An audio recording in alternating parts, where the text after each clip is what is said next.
Bismillah, Assalamualaikum warahmatullahi wabarakatuh. Waalaikumsalam warahmatullahi wabarakatuh.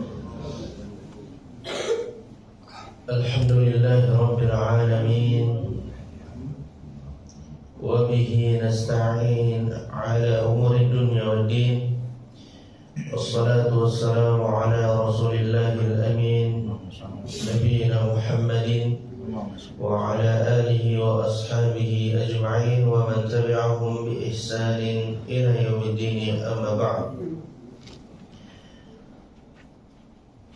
Qala Allah azza wa jalla fi kitabihil karim, a'udzu billahi minasy syaithanir rajim.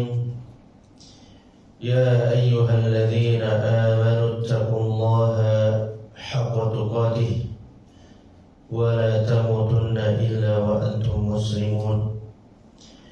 Rabbi shrah li sadri wa yassir li amri wahlul 'uqdatam min lisani yafqahu qawli. Rabbana zidna ilman wa amalan salihan. Jemaah kaum muslimin, kaum muslimat yang dimuliakan Allah Subhanahu wa ta'ala, alhamdulillah, segala puji dan puja hanya milik Allah Subhanahu wa ta'ala, yang mana dengannya kita memohon, meminta untuk dimudahkan di dalam urusan agama kita dan dunia kita. Semoga Allah Subhanahu wa ta'ala senantiasa memberikan nikmatnya kepada kita semuanya dan menjadikan kita di antara orang-orang yang terus bersyukur, sehingga kita termasuk orang-orang yang bertakwa kepada Allah Subhanahu wa ta'ala. Bapak-bapak dan ibu-ibu yang dimuliakan Allah Subhanahu wa ta'ala, tidak terasa sekarang kita sudah bertemu kembali di pekan awal. Ya, rasanya kayaknya baru kemarin ya. Apa udah lama?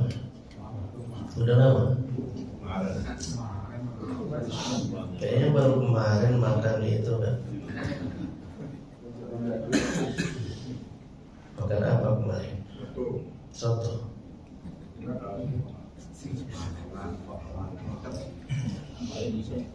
Ya, seperti inilah waktu. Kalau kita tidak menggunakan dengan maksimal, sayang rasanya kita rugi. Sepekan sekali, atau mungkin di sini ada kajian lagi. Sepekan berapa kali? Sekali. Sepekan sekali, kalau kita tidak manfaatkan, nggak ada ilmu buat tambahan kita. Alhamdulillah di sini Allah mudahkan, diberikan waktu untuk menuntut ilmu walaupun sedikit, insya Allah bermanfaat untuk kita semua. Bapak-bapak dan ibu-ibu yang dimuliakan Allah Subhanahu wa ta'ala, insyaallah kita akan melanjutkan pembahasan kita dari kitab fikih bab taharah. Ada yang masih ingat kemarin sampai mana kita bahas?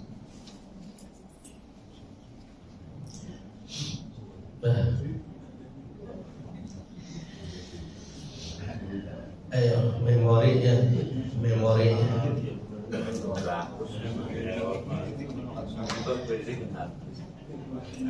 Najis dan apa? Najis. Sudah sampai najis. Hadas. Najis dan hadas.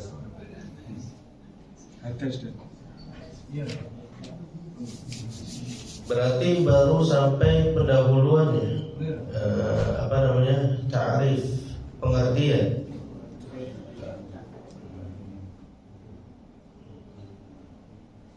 pengertian, kemudian hukum taharah,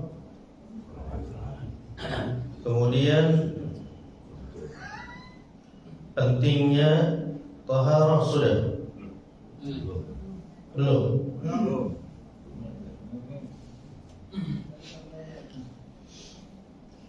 Baik, sebelum kita lanjut, kita murajaah sedikit agar kembali lagi memorinya sedikit saja. Apa yang dimaksud dengan taharah?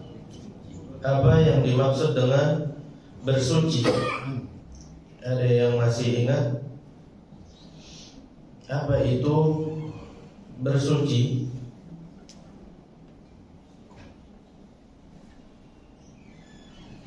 Masya Allah, tawadhu semua. Gak ada memori ya Ustaz, diam aja. Taharah atau bersuci itu mengangkat kotoran. Ini secara bahasa, mengangkat kotoran. Dan kotoran ini terbagi menjadi dua. Ada yang secara zahir, secara nampak. Itulah yang disebut dengan najis. Ada yang ma'nawi, yang tidak nampak. Itulah disebut dengan dosa. Kalau hadas nanti pembagiannya ketika di taharah secara istilah. Tapi kalau secara bahasa ada dua, yang nampak najis, yang tidak nampak dosa, syirik dan lain sebagainya. Nah, itulah nanti yang akan dibahas di bab tauhid. Kalau yang tidak nampak. Adapun yang secara nampak, yang terlihat, ini yang akan dibahas di bab fikih. Oleh karenanya ada taharah secara istilah. Maksud dari istilah di sini adalah menurut ulama ilmu fikih. Kalau misalkan istilahnya di dalam kitab tafsir, maka menurut ulama tafsir itu yang dinamakan dengan secara istilah. Berbeda dengan pengertian secara syariat. Karena pengertian itu banyak. Syar'an atau istilahan. Kalau syariat berarti pengertian ini diambil dari Al-Quran dan hadis. Adapun istilah diambil dari perkataan para ulama. Oleh karenanya secara istilah itu banyak. Ada ulama ini yang memberikan pengertian ini, ada yang ini, ada yang ini. Nah, kalau yang di kitab yang kita bahas ini kumpulan dari tadi pengertian para ulama.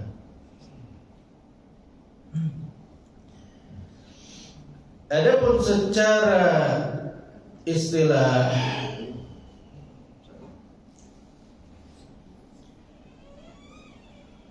raf'u ma yamna'u minas shalah, yaitu mengangkat segala sesuatu yang menghalangi seseorang untuk mengerjakan salat. Min hadatsin aw najasatin, dari hadas maupun najis. Masih ingat ini?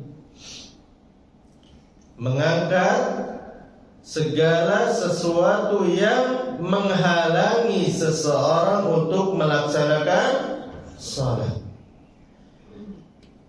Ada dua yang menghalangi seseorang untuk salat, yaitu najis dan hadas. Dengan apa? Bilma, dengan air, au ma yanubu anhu, atau pengganti air. Jadi jelas taharah atau bersuci itu adalah mengangkat segala sesuatu yang menghalangi seseorang untuk mengerjakan salat dari najis atau hadas, dengan air atau yang menggantikan air ketika tidak ada air. Di sini masih mudah? Masih. Mudah-mudahan udah gak lupa lagi ya. Karena pengertian ini harus di luar kepala kita. Hal yang mendasar pengertian. Orang kalau tidak mengerti tentang sesuatu, berarti dia belum berilmu tentang sesuatu tersebut. Maka hal yang paling mendasar adalah faham dengan apa yang ada di dalam sesuatu tersebut. Ini pengertian dari taharah atau bersuci. Kemudian hukum. Kemarin kita sudah bahas hukum taharah. Karena taharah di dalam ilmu fikih terbagi menjadi dua, najis dan hadas, maka hukumnya pun terbagi menjadi dua. Apa hukum mengangkat kotoran dari sesuatu yang najis terlebih dahulu? Ada yang masih ingat?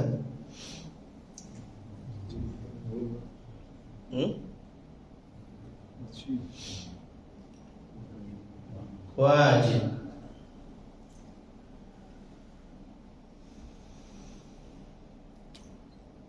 Hukumnya wajib.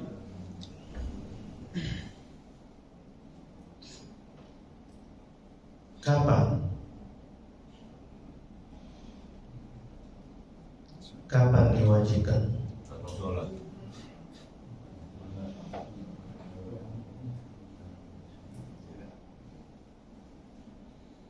Saat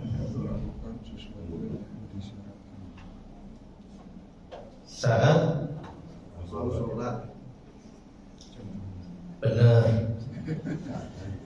Misalkan bapak-bapak atau ibu-ibu menginjak kotoran kucing waktu zuhur nanti jam 12 misalnya, bapak-bapak nginjak jam 7. Nanti pas mau sholat bau bang.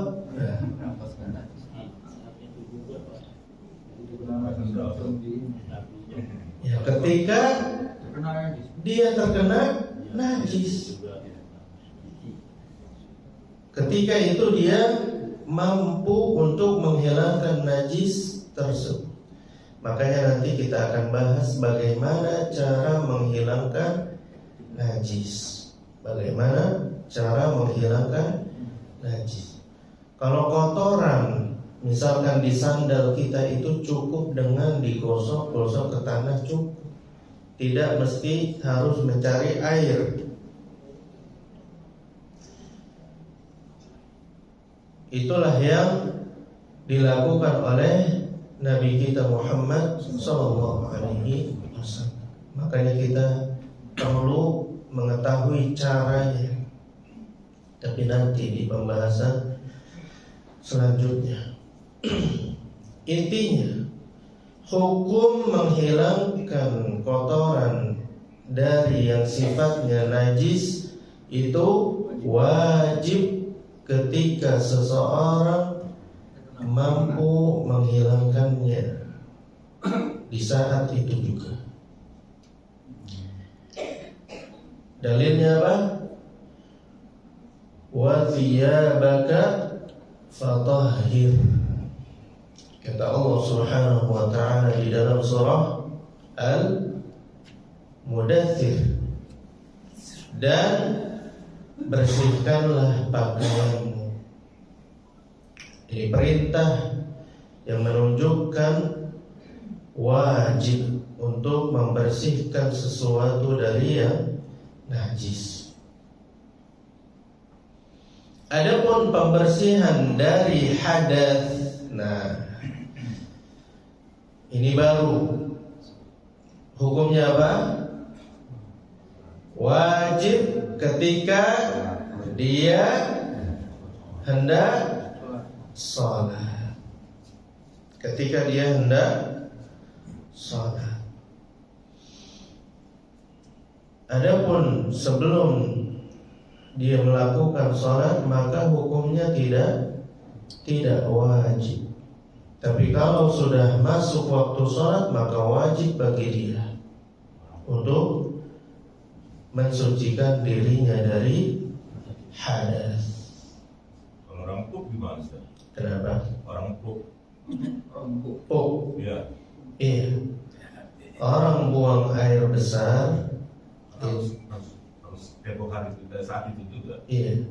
Cebok itu bukan mensucikan hadas. Cebok namanya istinja. Nah, istinja beda dengan membersihkan hadas. Istinja membersihkan najis tadi. Bedakan. Kalau orang buang air besar, kemudian dia cebok, berarti yang dihilangkan apanya? Najisnya, kotorannya. Makanya tadi, kalau bapak-bapak menjawab wajib ketika hendak sholat, nah, nggak usah cebok nanti sampai masuk waktu sholat. Tapi kalau najis harus saat itu juga, termasuk cebok. Cebok ini membersihkan najis, bukan hadas. Adapun hadas, dia berwudu karena hadasnya hadas kecil. Nah, jadi membersihkan hadas itu ada dua jalan secara umumnya, dengan mandi ketika hadas besar, dengan wudu ketika hadas kecil. Dan yang menggantikan keduanya adalah tayammum.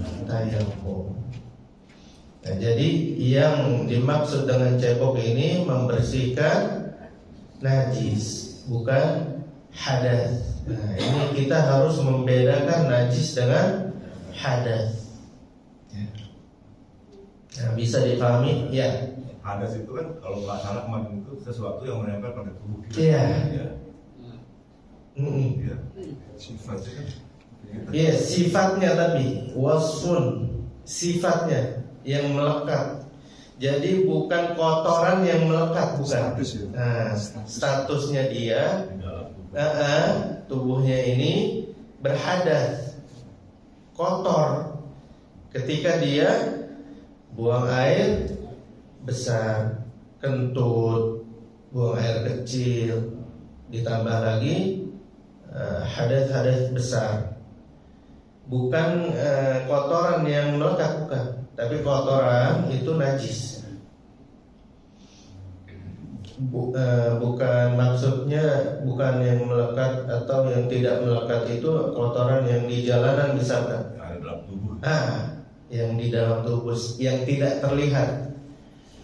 Kalau hadas yang tidak terlihat, ya kondisi, kondisi dia badannya itu kotor, tapi bukan kotoran yang terlihat.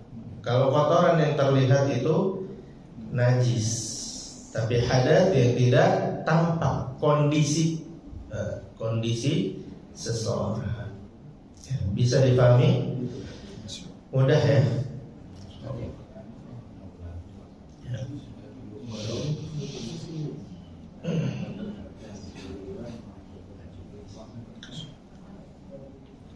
Nah, adapun hadas tadi wajib ketika seseorang hendak melaksanakan salat. Ketika hendak melaksanakan salat.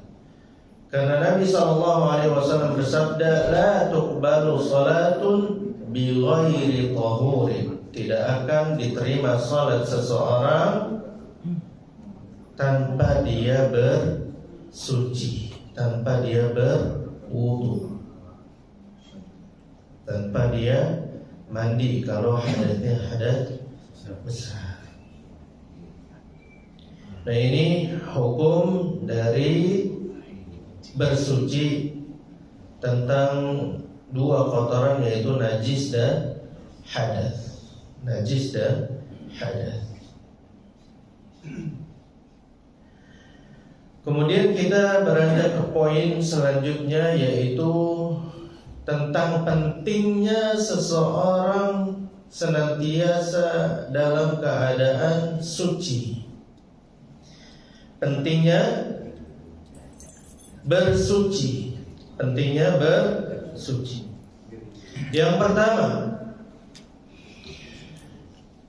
bahwasannya bersuci itu tadi syarat sahnya diterima seseorang untuk melaksanakan salat. Anda mau tanya, syarat sah salat ini udah pernah Anda tanya belum? Kayaknya udah ya? Belum. Syarat sah salat ada berapa?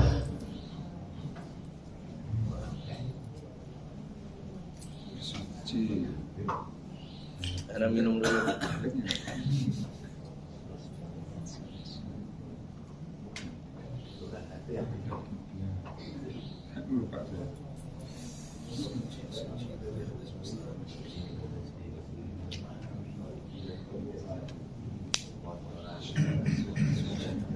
Ayo, syarat sah salat ada berapa?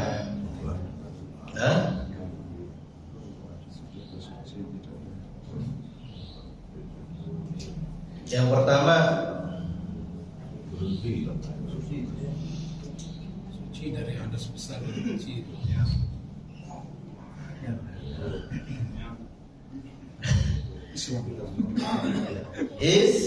Islam.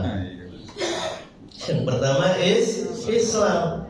Kalau nggak Islam, nggak sah salat. Harus Islam. Yang kedua, balik. Tapi bukan berarti yang tidak balik itu tidak salat. Belum wajib, tapi sunnah, disunnahkan. Karena untuk nanti ketika sudah balik sudah bisa melaksanakan salat. Yang ketiga, berakal. Kalau orang tidak berakal, tidak wajib salat. Makanya kalau dia tidak pengen sholat, hilangkan hak akalnya. Nah, udah jalan-jalan di jalanan itu tidak wajib sholat. Kemudian yang keempat, masuk waktu sholat. Kalau belum masuk waktu, nggak sah sholat, kecuali yang sholatnya di jamak. waktu asar dijamak di waktu zuhur. Belum masuk waktu asar, tapi dia menjamak salat karena safar. Kemudian yang kelima, menghadap kiblat. Masjid ini ngadep kiblat enggak? Nah, udah diukur. Awalnya. Ya, nama menghadap ke arah kiblat ini kata para ulama tidak mengapa melenceng sedikit karena memang jaraknya jauh misalkan. Tidak mengapa. Yang penting arahnya ke arah kiblat. Tapi sebagian dari kita masih ada yang belum paham. Kalau nggak benar-benar menghadap ke arah kiblat nggak sah sholatnya. Nah, ini yang bahaya. Ini yang bahaya. Saya nggak mau sholat di masjid itu karena tidak lurus dengan kiblat. Nah, ini tidak ada masalah. Yang penting ada usaha untuk mengarahkan ke arah kiblat. Kecuali dengan sengaja, kita nggak mau ke arah kiblat. Nah, ini yang tidak boleh. Sudah berapa? 5. Yang keenam, suci dari hadas besar dan kecil. Nah, ini diantara syarat sah sholat. Yang ketujuh, menutup aurat. Nah, ini hati-hati yang sarungnya bolong, yang ibu-ibu nih, ada mau tanya, aurat ibu-ibu itu apa? Seluruh anggota badan kecuali muka dan telapak tangan. Berarti punggung tangan, punggungnya mana punggung? Nah, ini Punggung jari bukan? punggung. Ini termasuk aurat bukan? Hati-hati tersingkap ya. Kaki hati-hati tersingkap karena bisa batal sholatnya. Yang laki-laki dari pusar sampai lutut, hati-hati tersingkap. Nah, biasanya kalau pakai kaos dan celana, kaosnya agak-agak udah kecil ya. Dari dia muda itu kaos masih ada sampai sekarang. Karena itu pemberian orang yang dia cintai misalnya, nggak mau dilepas. Ronaldo. Nah, ini hati-hati, tersingkap aurat bisa batal sholatnya. Kemudian ada satu lagi, yang ke-8,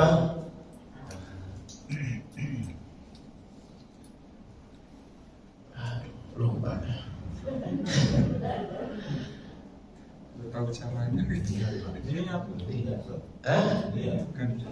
Kalau niat itu rukun. Niat rukun sholat.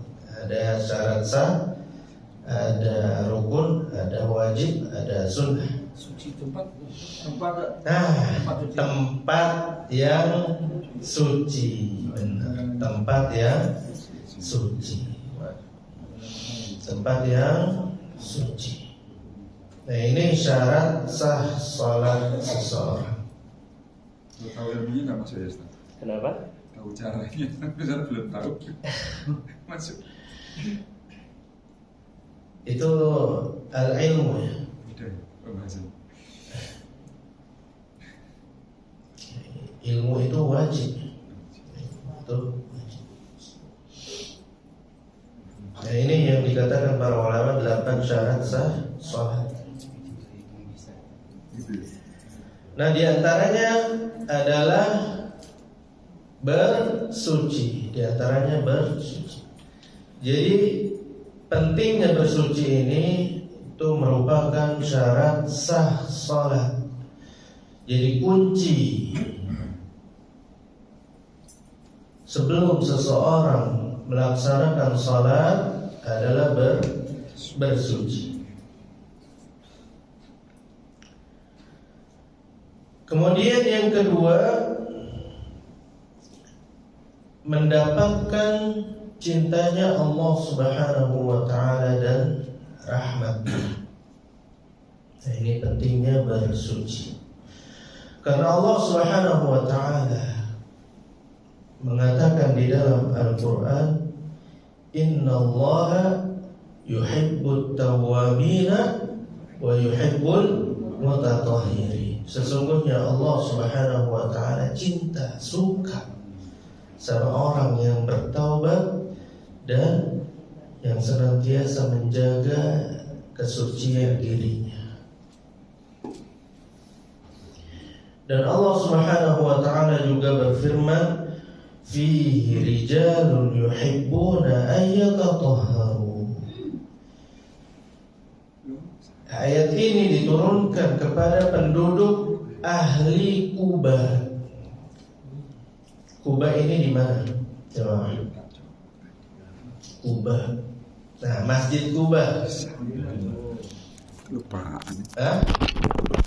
Madinah. Ada lagi jawaban lain?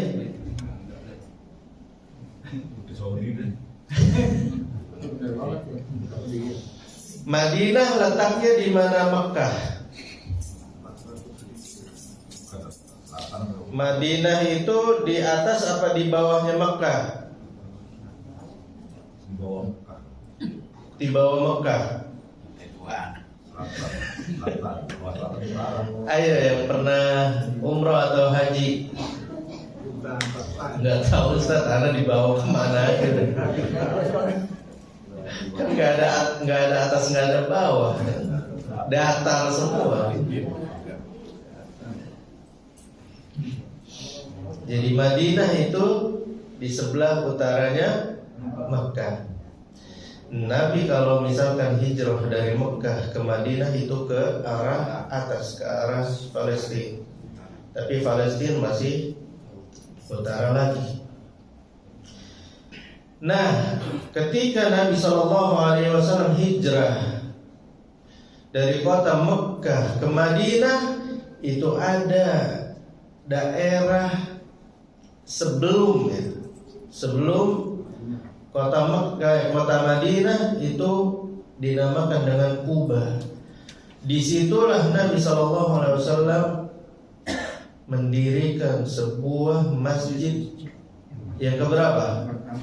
Yang pertama, Masjid Kuba. Nah, ayat ini turun kepada mereka penduduk Kuba. Fihi rijalun yuhibbuna ayyatatahharu. Di dalam daerah Kuba itu terdapat orang-orang yang senantiasa mensucikan dirinya, sehingga Allah cinta sama mereka. Nah, dulu itu ada Masjid Diror namanya. Pernah dengar? Masjid Diror. Ada yang pernah dengar? Apa? Barusan dengar. Masjid Diror ini adalah masjid yang dibangun orang-orang munafik untuk memecah belah umat Islam, dan dibangun di dekat dengan Masjid Kuba. Dan disitulah orang-orang munafik memecah belah umat Islam agar mereka masuk atau melaksanakan sholat di masjid yang mereka buat.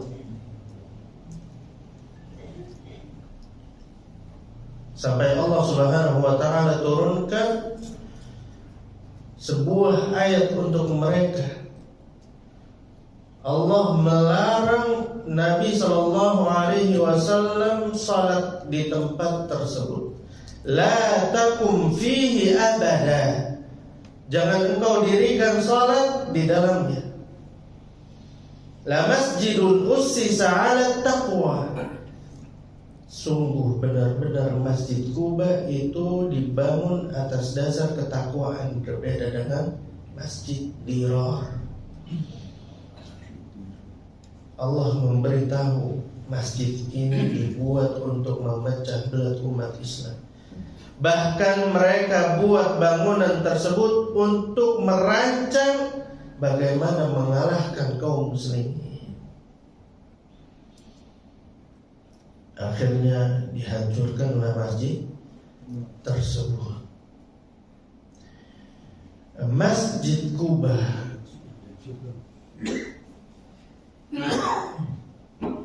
orang dulu itu sulit nggak menemukan air, jemaah? Sulit. Nah, penduduk Kuba ini senantiasa berusaha bersuci dengan yang namanya air. Dia tidak mau bersuci sampai mereka mendapatkan air. Bayangkan. Kata ulama tafsir, ketika di malam hari mereka hendak salat tahajud, mereka mencari air. Ingat, malam hari gelap, tidak terlihat, tidak ada lampu. Yang mungkin menggunakan obor untuk penerangan sedikit mereka.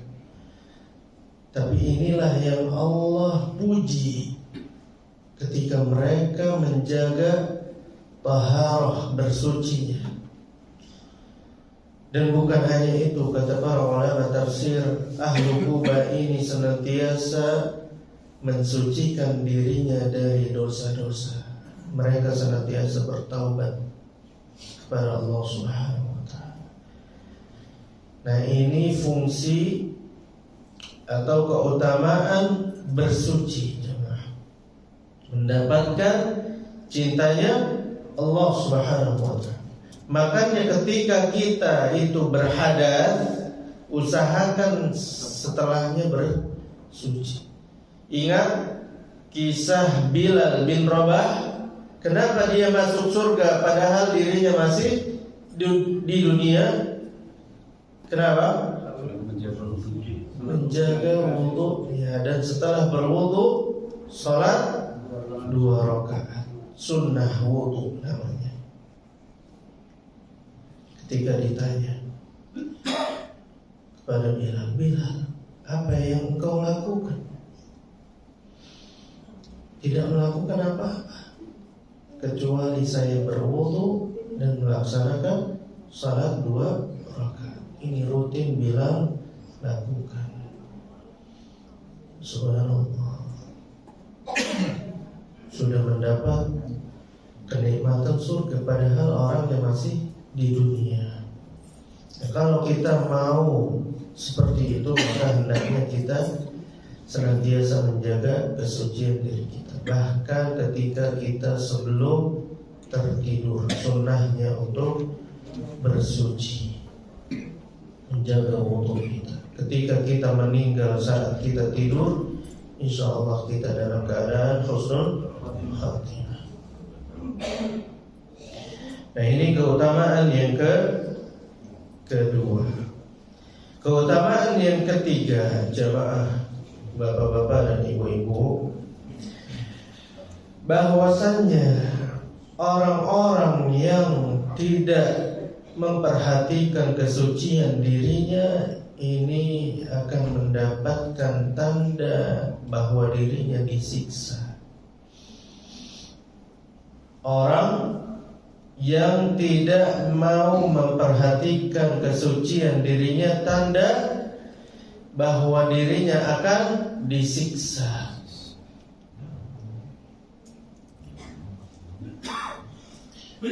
Hadis yang masyhur, yang sering kita dengar. Nabi SAW bersama para sahabatnya melewati dua kuburan.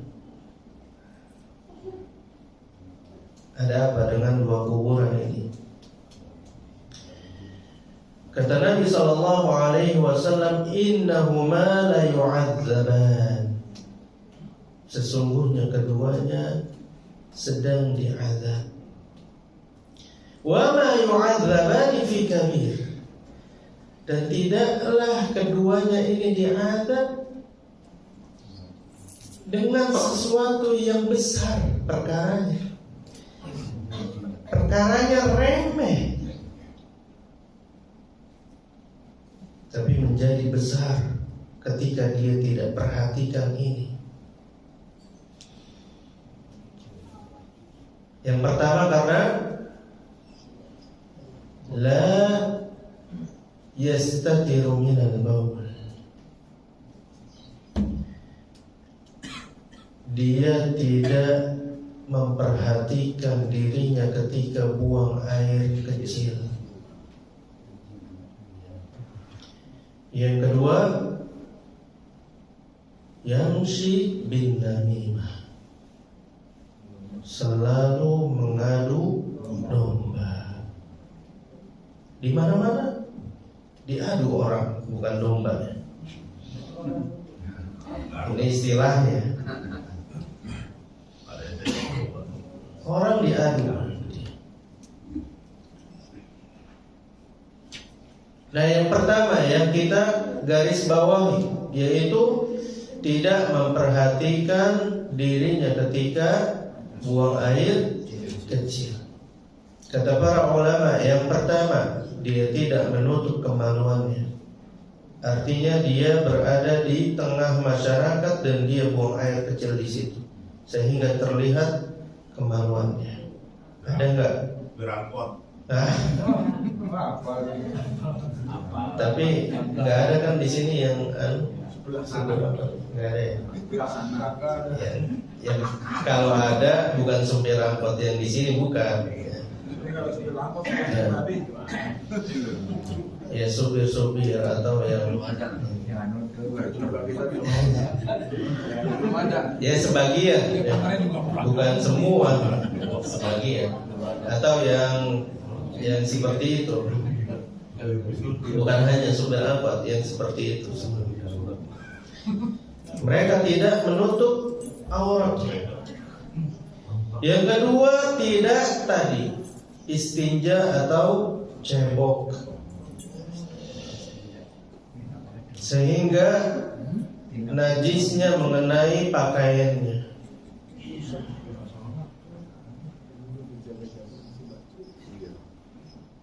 Nah, ini dua hal yang dimaksudkan para ulama la yastatiru minal baul.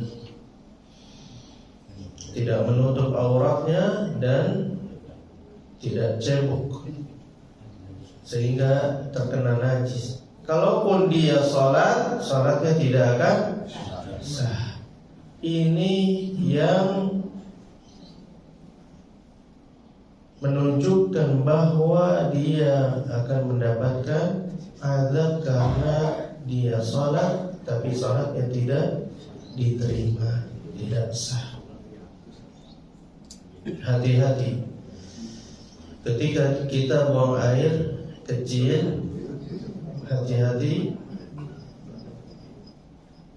di dalam kenajisan air kecil.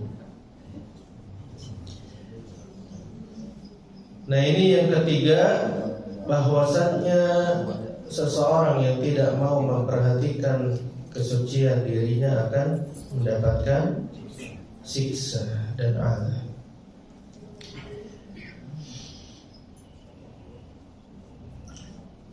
Nah, ini bisa difahami tentang keutamaan bersuci. Sebenarnya banyak lagi keutamaan yang lainnya yang tidak disebutkan oleh penulis di sini. Tapi dari 3 ini pun sudah memberikan motivasi kepada kita agar kita senantiasa menjaga kesucian diri kita.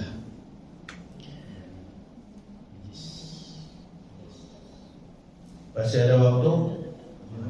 Banyak.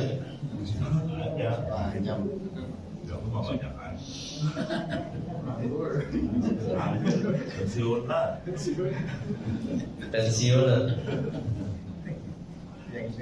Berangkot dulu. Kemudian poin yang berikutnya terkait macam-macam toharoh. Macam-macam toharoh.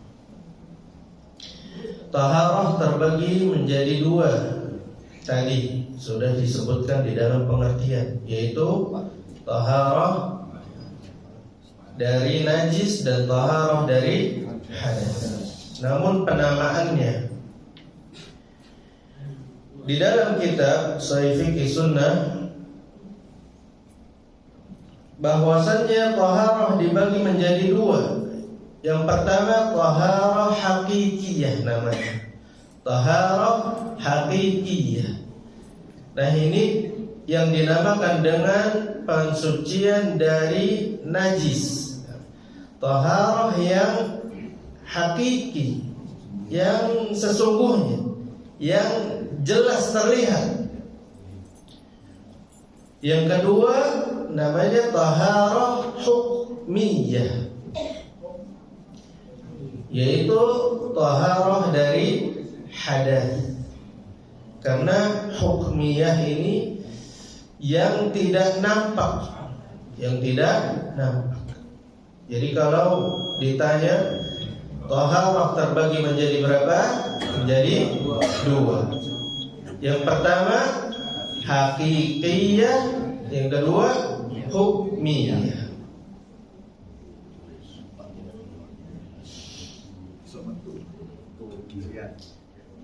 Udah habis? Belum? Udah bel? Waktunya sampai bel?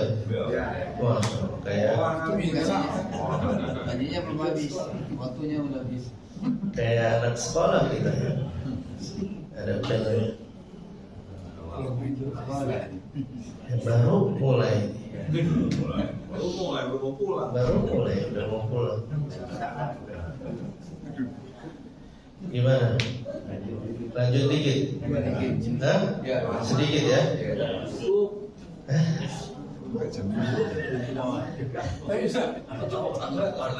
Masalah sah sholat tadi itu kan disebutkan salah satunya kan menghadap kiblat. Lalu disebutkan juga nggak persis banget, mungkin nggak apa. Tapi ada upaya kita untuk Ada upaya. ke. Nah itu tingkat urgensinya seberapa ya? Karena 2 bulan yang lalu itu kan ada momentum di mana posisi matahari ada persis di atas Ka'bah. Nah ini kita bisa jadikan cara untuk mengukur arah persis kiblat itu dari posisi kita. Nah kita sudah coba ukur dan dapatkan, tapi teman-teman nggak setuju ini kalau arah kita itu dirubah. Karena kalau berdasarkan pengukuran itu ini arahnya sebetulnya kurang. Mestinya akan sedikit. Nah ini statusnya gimana? Terkait pengarahan ke arah kiblat, kalau ditanya urgensi, urgen, karena memang menjadi syarat sah salat. Namun ketika kita sudah berusaha untuk menghadapkan masjid kita atau arah salat kita itu menghadap ke arah kiblat, tapi belum maksimal atau tepat pada arahnya, dan ketika itu kita belum mampu mengarahkan masjid kita ini ke arah kiblat, maka tidak masalah. Tapi kalau misalkan kita bisa langsung bangun pas ke arah kiblat, ini lebih baik. Ini lebih baik. Tapi kalau misalkan tidak bisa, bisa dengan alasan mungkin anggarannya belum cukup, atau misalkan tanahnya itu tidak bisa akan memakan tanah orang atau tanah masyarakat, maka lebih baik tidak usah. Tapi kalau misalkan bisa dan mampu, ini yang lebih baik. Allah Ta'ala a'lam. Jadi kalau sekedar dengan menggeser posisi sejadahnya sedikit kan bisa sebetulnya. Iya. Gimana? Harus nggak kita lakukan atau tidak apa-apa? Tidak masalah. Tidak masalah. Tidak masalah itu nggak apa-apa, nggak usah. Nggak apa-apa. Nggak usah digeser. Nggak ada masalah untuk menggeser sejadah. Itu nggak digeser pun juga nggak masalah. Tidak masalah, tidak digeser sejadahnya. Tetap seperti ini, tidak masalah. Ini bukan kata, ini sudah menjadi pembahasan di kalangan para ulama. Tidak ada masalah di sini. Tidak ada. Jadi jangan dipermasalahkan. Iya. Tidak ada Jangan sampai sholat gara-gara posisi.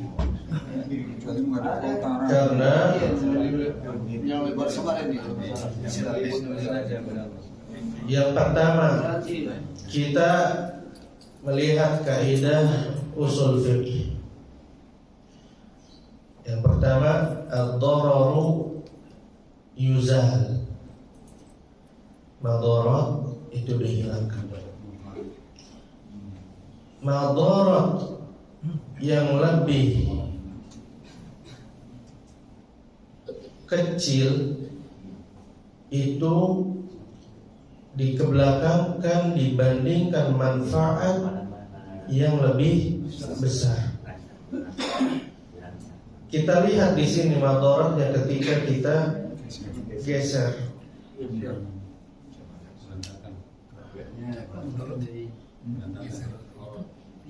Ada nggak madarat ketika menggeser sejadah?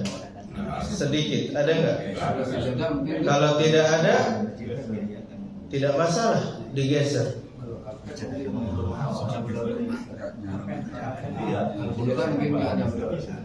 Tinggal dibandingkan madarat dan manfaatnya.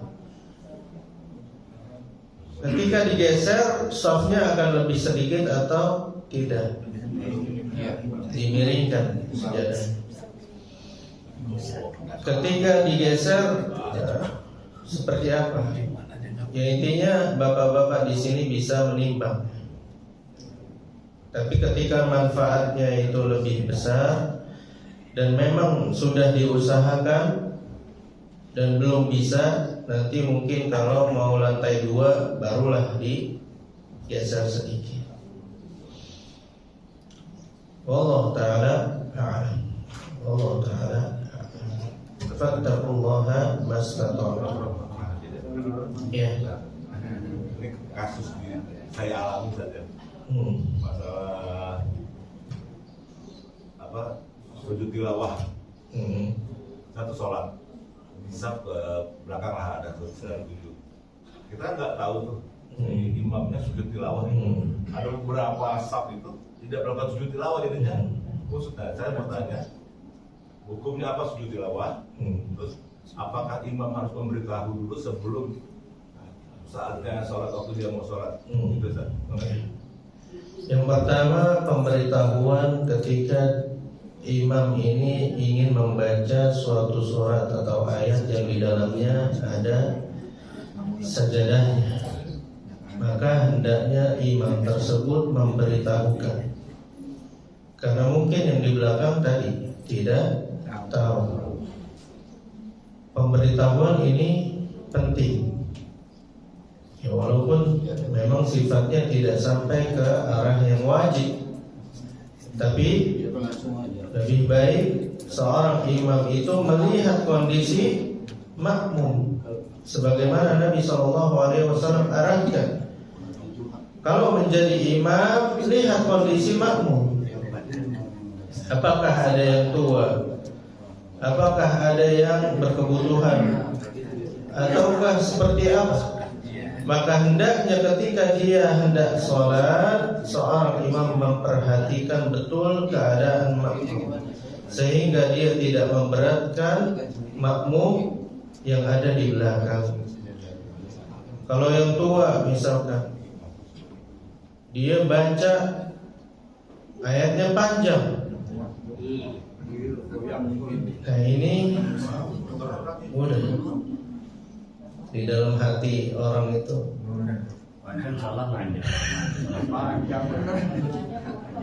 Jangan sampai malah didoakan keburukan.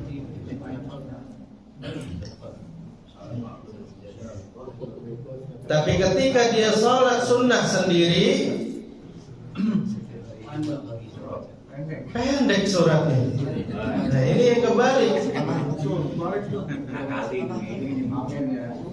Hati-hati untuk para imam. Kalau dia mau panjangkan sholatnya, sholatlah ketika dia sendiri. Jangan terbalik.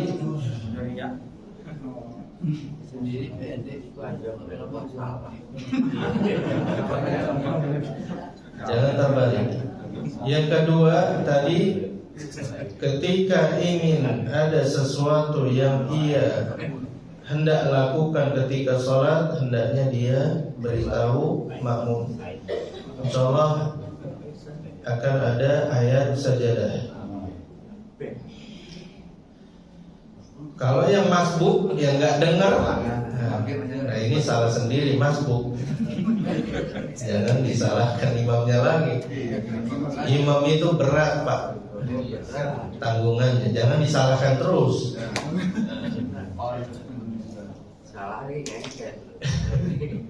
Emang imam ini serba salah ya. Dia imam salah, dia nggak imam disalahin juga. Ini imamnya kemana sih? Nah, Bukan salah, ya. Disalahin terus imam. Tapi yang paling besar pahalanya imam. Jadi semangat imamnya, semangat. Hendaknya yang pertama pemberitahuan terlebih dahulu. Kemudian hukum sujud tilawah ini sunnah. Tidak mengapa seseorang tidak sujud tilawah, tidak ada masalah. Ketika dia mendapatkan ayat sajadah, kemudian dia tidak sujud, tidak ada masalah. Hukumnya sunnah. Yang ketiga, apa doa sujud tilawah? Enggak ada, ibu-ibu. Yang bapak-bapak? Ya, yang pertama doa seperti sujud biasa.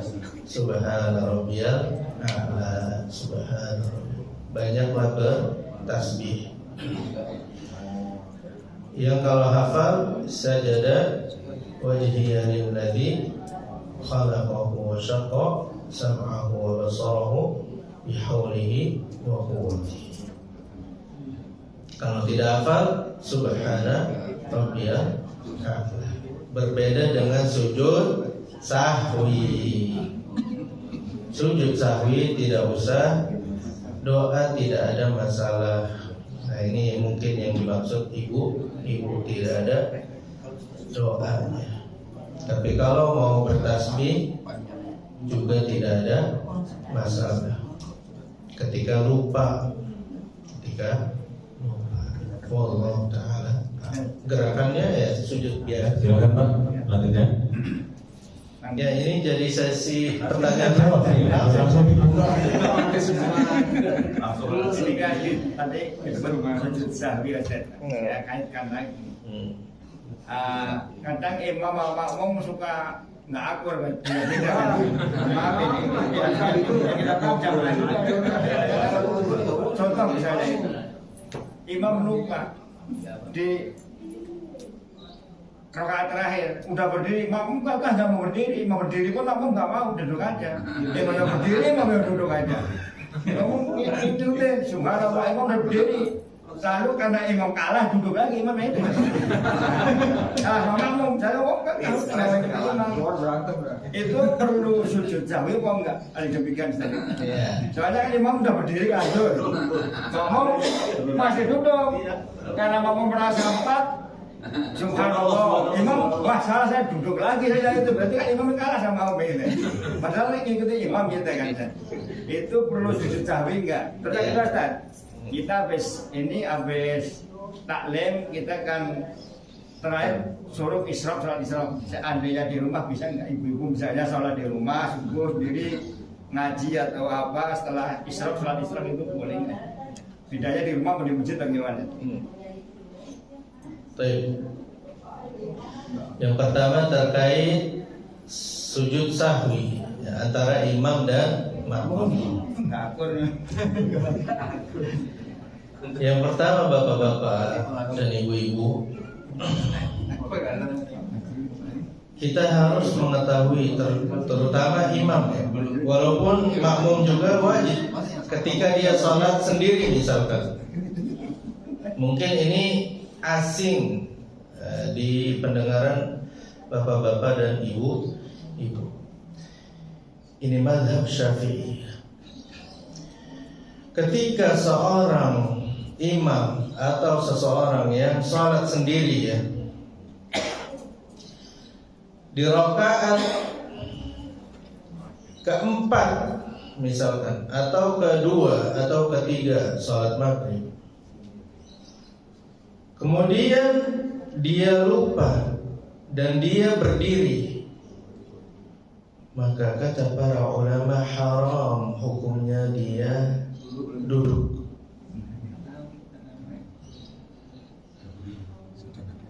Makruh ketika dia masih bungkuk. Ketika dia habis sujud seperti ini makruh hukumnya. Dia balik lagi. Ketika sudah berdiri haram. Dia balik duduk lagi. Ini yang pertama harus diketahui. Tapi kalau misalkan di kalangan yang tidak tahu, biasanya bakalan kalah tadi. Pasti yang di depan. Karena fungsinya minyak gimana? Iya, subhanallah ini dilakukan ketika dia salah atau lupa bukan rakaat. Contohnya apa?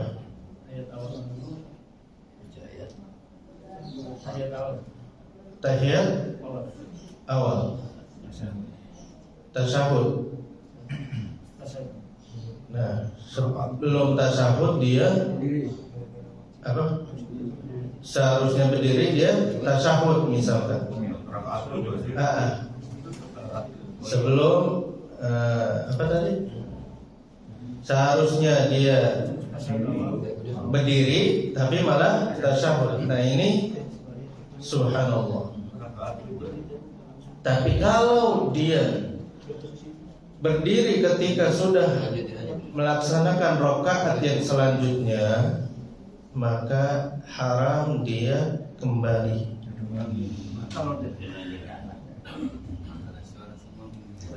Subhanallah, itu fungsinya ketika gerakan yang memang tidak bukan perpindahan antara rakaat. Misalkan seharusnya dia ruku malah sujud, ya kan ada juga seperti itu. Nah, ini baru subhanallah ketika lupa. Tapi kalau perpindahan rakaat, maka inilah hukumnya.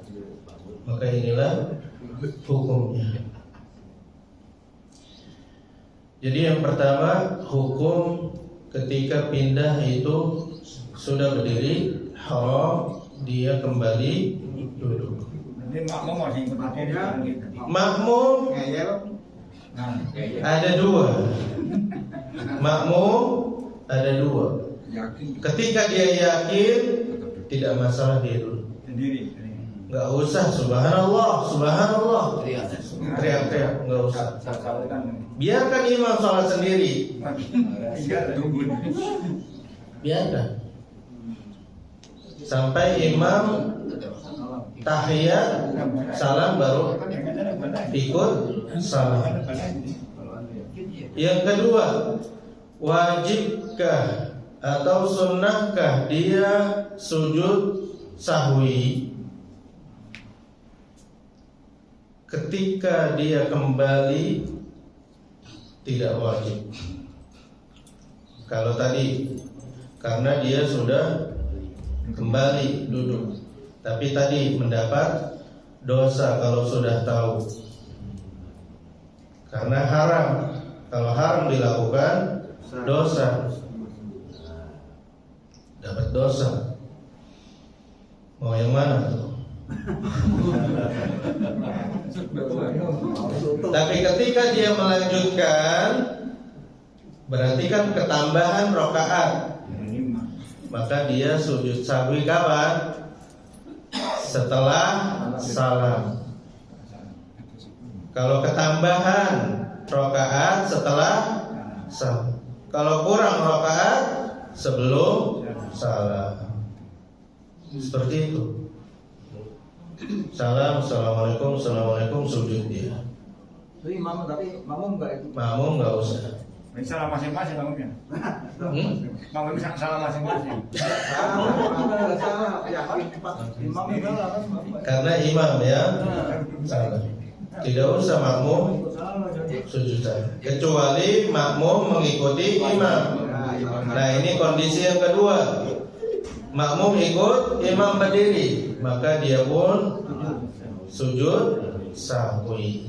Maka dia pun sujud sahwi. Berarti kita boleh nggak ikutin imam? Boleh. Kondisi makmum ada dua. Karena mengikuti imam itu wajibnya mutlak apa tidak? Wajibnya mutlak harus benar-benar ikut sama imam atau tidak? Ketika kita di sini, misalkan ya, di sini tidak kunut, kemudian ikut di masjid yang lain kunut. Nah, seperti apa? Ikut imam atau tidak? Yang ikut-ikut, yang tidak. Intinya boleh tidak mengikuti imam ketika dia berbeda pendapat di dalam hal-hal yang memang diperselisihkan. Ya, yang tidak boleh mendahului imam. Yang tidak boleh imam sujud dia berdiri. Dia salam. Tidak boleh.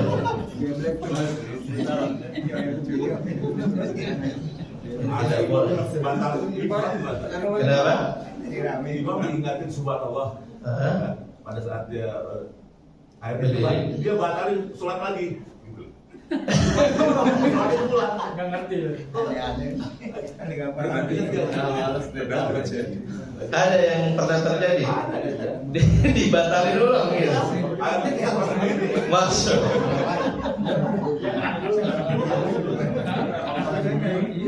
Yang kedua ya, ketika imam batal sholatnya, apakah makmum ikut batal? Tidak. Ini artinya apa? Imam tidak diikuti secara mutlak, kecuali gerakan yang normal, yang sholat tidak boleh beda dengan imam, tidak boleh beda dengan imam. Ketika seseorang masbuk, imam salam, apakah dia ikut salam? Tidak. Intinya imam itu wajib diikuti,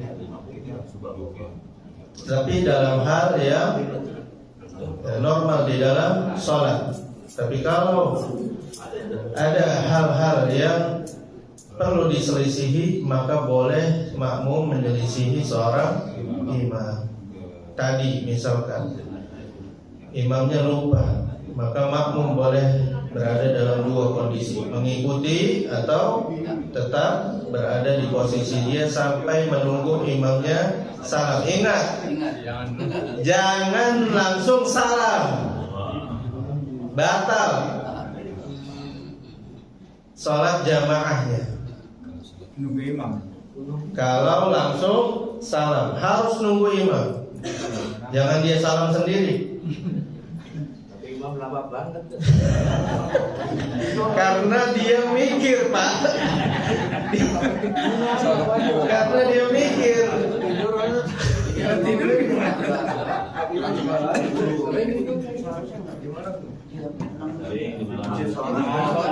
Namanya orang mau makmum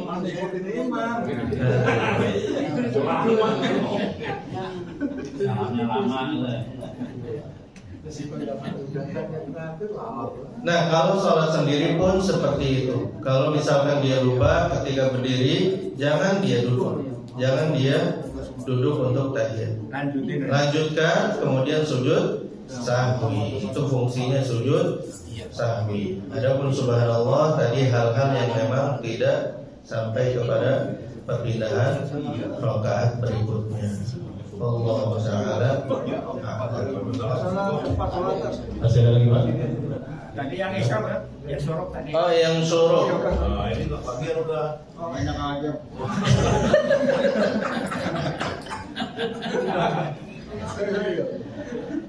Yang suruh Nggak bisa tuh. untuk laki-laki batal mendapatkan pahala haji. Kalau di rumah. Kalau di rumah batal karena memang hadisnya di masjid. Dan siapa yang duduk sampai setelah sholat subuh sampai dia suruh, kemudian dia sholat 2 rakaat dapat pahala umrah atau haji. Adapun seorang wanita, wallahu ta'ala a'lam, mereka mendapatkan keringanan tersebut karena afdaliyahnya sholat di rumah. Tapi tetap dia mendapatkan keutamaan tersebut jika memang niatnya mendapatkan keutamaan tersebut. Kalau misalkan dia di rumah habis sholat subuh, kemudian dia masak dulu, dia nyuci dulu, nggak dapat.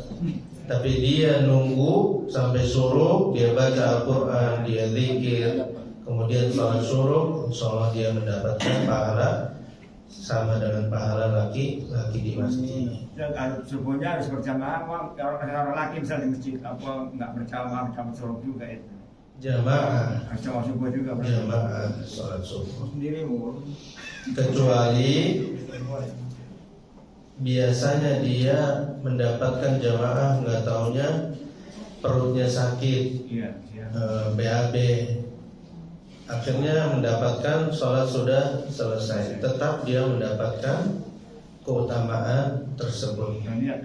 Nah, dengan niat, karena memang benar sudah bangun tepat waktu dan mendapatkan sholat yang seharusnya dia dapatkan, tapi ternyata ada uzur, maka ini bisa mendapatkan seperti apa yang dia lakukan sebelum sampai yang tidak mendapatkan sholat qobliyah subuh itu boleh diqodho setelah sholat subuh, tapi dengan syarat orang yang biasa melakukan qobliyah subuh. Tapi kalau biasanya dapatnya itu, ya jangan dia terus-terusan sholat 2 rakaat terus. Nah, ini orang-orang heran, ini tiap hari dia 2 rakaat setelah subuh lagi. Ya seperti itu. Allah Ta'ala. Ya. terakhir. Terakhir nih. Dikit. Terakhir. Masa tempat sholat dia bisa nggak seorang Islam sholat di tempat orang Syiah atau di Ahmadiyah itu sah nggak sholatnya? Asal tempatnya suci. Masjid, di masjid Syiah atau di Ahmadiyah? Yang pertama,